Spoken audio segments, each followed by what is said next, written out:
দেশ ও প্রবাস থেকে কালো জাদু তন্ত্রমন্ত্র এসকে চ্যানেলটি এই মুহূর্তে যারা দেখছেন সকলকে জানাই আন্তরিক প্রীতি ও শুভেচ্ছা, আন্তরিক ভালোবাসা। ভিডিওর শুরুতে জাতিগতভাবে প্রত্যেকটা মমিন মুসলমান ভাই বোনদেরকে জানাই সালাম, আসসালামু আলাইকুম। হিন্দু দাদা দিদির প্রতি আদাব। সকল ধর্মের প্রতি রইল আন্তরিক শুভেচ্ছা, অভিনন্দন। অনেকেই আমার কাছে চেয়েছিলেন যে ব্যবসা প্রতিষ্ঠানে লাভবান হওয়ার জন্য কিছু আমল বা তকবির।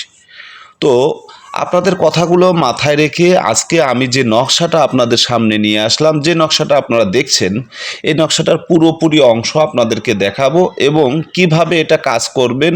কাজ করলে আপনার দোকানে বা ব্যবসায়, আপনার প্রতিষ্ঠানে প্রচুর মুনাফা আপনি অর্জন করতে পারবেন। তো আল্লাহর কালাম দিয়ে হয় না এমন কোনো কাজ নেই। আল্লাহ তাআলার কালাম দিয়ে হয় না বলে এমন কোনো কাজ নেই। আজকে যে বিষয়টা নিয়ে আমি কথা বলছি, এই যে আল্লাহ তাআলার পবিত্র কালামের যে কালামুল্লাহ শরীফ থেকে যে নকশাটা, এই নকশা এবং এই যে তকবির আয়াতটুকু দেখছেন, এই আয়াত দিয়ে আপনারা কিভাবে আপনার প্রতিষ্ঠানের ধসে যাওয়া ব্যবসাটাকে পুনরায় দাঁড় করাবেন। অনেকে বলেছেন যে হুজুর, আমার ব্যবসাটা একসময় খুবই ভালো ছিল, অত্যন্ত ভালো ছিল, অনেক মুনাফা আসতো, ভালো বেচা কেনা হতো, প্রচুর কাস্টমার ছিল, কিন্তু জানি না কোথায় থেকে কি হয়ে গেল, আমার ব্যবসাটা এত খারাপ অবস্থা হয়ে গেছে হুজুর, এখন আমার সংসার চালানো কষ্ট হয়ে গেছে, আমার পরিবারে অশান্তি নেমে এসেছে, উপার্জনের মাধ্যম ছিল আমার ব্যবসা প্রতিষ্ঠান, কিন্তু ব্যবসাটা কেন জানি ধ্বংস হয়ে গেল।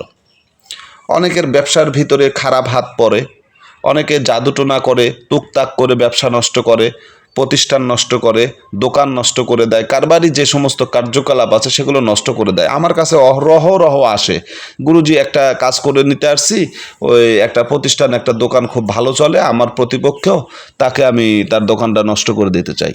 আসলে আমাকে 1000 টাকা দিলেও আমি ওগুলো কাজ করি না।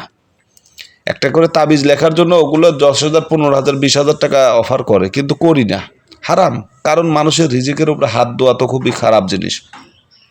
আমি চাইলে মাত্র 1 ঘন্টার ভিতরে যে কোনো প্রতিষ্ঠানের ব্যবসা যত জাঁকজমক হোক আমি বন্ধ করে দিতে পারি। মাত্র 1 ঘন্টার ভিতরে, 7 দিনের ভিতরে ওই ব্যবসা প্রতিষ্ঠানে তালাবদ্ধ করে দিতে পারি, কিন্তু ক্ষমতা আছে, প্রয়োগ করি না। যে কোনো প্রতিষ্ঠান আমি ইচ্ছা করলে 7 দিনের ভিতর সেটাকে বন্ধ করে দিব, কারণ সেখানে মাছি পড়ারও উপযুক্ত করে দিব। এমন একটা অবস্থা হবে যে ওখানে মানুষ না, মাছি ভিনভিন করবে,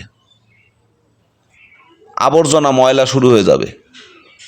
তো এটা তো মানুষের রিজিকের উপরে আঘাত করা হলো। আল্লাহ তাআলা প্রতিটা মানুষের রিজিকের ফায়সালা করে দিয়েছেন নিজে, আর আমি সেই রিজিকে একটা কাজ দ্বারা বন্ধ করে দিলাম। এটা তো খুবই খারাপ কাজ। তো যাই হোক, এগুলো করা ঠিক না। এই যে আমি যে নকশাটা আপনাদেরকে দেখালাম, ওটাই হচ্ছে মূল নকশা। আর এখানে কিন্তু সামান্য কিছু নকশার অংশ দেখাচ্ছি। তো যাই হোক, এখানে নিয়মটা আছে। এই নকশাটা যারা লিখে নিতে পারবেন, যদি পারেন জাফরান কালি দিয়ে 4টা নকশা অঙ্কন করে নেবেন। যদি লিখতে না পারেন তাহলে এটা কম্পিউটার থেকে ফটো স্টেপ করে বের করে নেবেন। বের করে নেওয়ার পরে স্ক্রিনশট দিয়ে আপনার প্রথমে যে নকশাটা দেখালাম, দাড়িপাল্লা নীতির ছবি সহ, ওটাই হচ্ছে প্রকৃত নকশা। এখানে কিন্তু সার অংশ সামান্য দেওয়া আছে, উপরের অংশটুকু। তো এটা 4 কোণা, সূর্য ওঠার পূর্বেই দোকানের 4 সাইডে 4 কর্নারে 4টা পুঁতে দিবেন। 4টা নকশা করে নিয়ে 4 সাইডে 4টা পুঁতে দিবেন। আল্লাহ তাআলার অশেষ মেহেরবানিতে আপনার দোকানে যদি কোনো বন্ধ থাকে বা কোনো যদি খারাপ কিছু করা থাকে, কালো জাদু থাকে, নষ্ট হয়ে যাবে এবং আপনার দোকানে ব্যবসা প্রতিষ্ঠানে প্রচুর মুনাফা অর্জন করতে পারবেন আল্লাহ তাআলার দয়া মেহেরবানিতে। আবার আগের মতো আপনার দোকানে ব্যবসা প্রতিষ্ঠানে প্রচুর মুনাফা অর্জন করতে পারবেন। তবে নকশাটা আপনাদেরকে আমি আরেকটা বার দেখাই। দেখেন, এই নকশাটা আপনাদেরকে অঙ্কন করে নিতে হবে। এটাই হচ্ছে মেন নকশা। এই নকশাটা আপনারা অঙ্কন করে নেবেন। তো ভালো থাকুন, সুস্থ থাকুন, আল্লাহ হাফেজ।